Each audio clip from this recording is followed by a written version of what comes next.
Tropicana Slim, bantu banyak orang kontrol gula darah selama 50 tahun. Saya berjanji bahwa saya akan memenuhi kewajiban dengan sebaik-baiknya dan seadil-adilnya sesuai dengan peraturan perundang-undangan.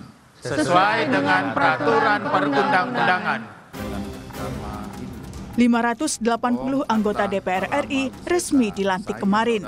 Dan setelah melewati rapat perwakilan partai politik, Ketua DPP PDIP Puan Maharani kembali terpilih menjadi Ketua DPR RI.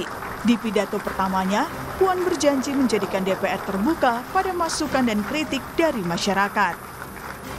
Atas nama seluruh anggota DPR RI, kami juga mengundang partisipasi dari seluruh komponen masyarakat, media massa, pers, kaum intelektual, akademisi, mahasiswa, LSM, ormas, dan lain sebagainya untuk ikut memberikan masukan, pandangan, dan kritik terhadap berbagai kebijakan negara yang akan diambil.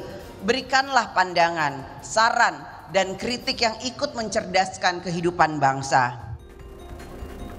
Baru dilantik, sorotan pun tertuju pada sejumlah wajah baru. Seperti periode sebelumnya, sejumlah artis turut mengisi kursi di DPR. Penyanyi Once Mekel dan Nafa Urbach salah satunya. Mereka pun mengaku punya visi yang akan diperjuangkan saat menjadi wakil rakyat. Tentu nanti kita akan membahas kembali bagaimana masa depan aturan-aturan yang berhubungan dengan hak cipta. Apalagi dengan datangnya teknologi baru seperti artificial intelligence yang harus kita pikirkan kembali bagaimana pengaturannya sehingga tidak menggerus kreativitas anak bangsa.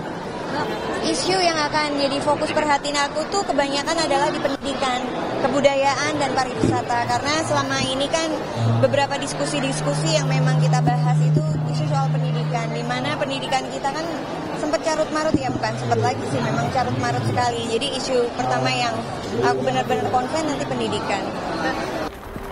Ada pula wajah baru yang menjadi wakil generasi Z alias Gen Z, Anissa Mahesa misalnya. Perempuan berusia 23 tahun ini menjadi anggota DPR RI termuda. Anissa mengaku ingin memperjuangkan isu seputar Gen Z, salah satunya soal lapangan kerja. Yang ingin aku bawa itu lapangan pekerjaan yang inklusif.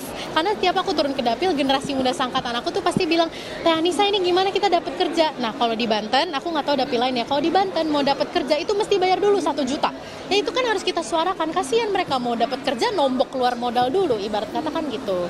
Terus hal yang ingin aku bawa juga itu adalah karena kita live in a digital technology, grow up in a digital era, itu kita harus, aku sebagai generasi muda ingin mendorong regulasi atau kebijakan yang pada akhirnya itu memberikan perlindungan hak-hak digital supaya data kita tidak bocor seperti kemarin kasus Bjorka gitu. Lalu mampukah wajah baru dan muda wakil rakyat ini mengemban amanat rakyat? Tim Liputan Kompas TV.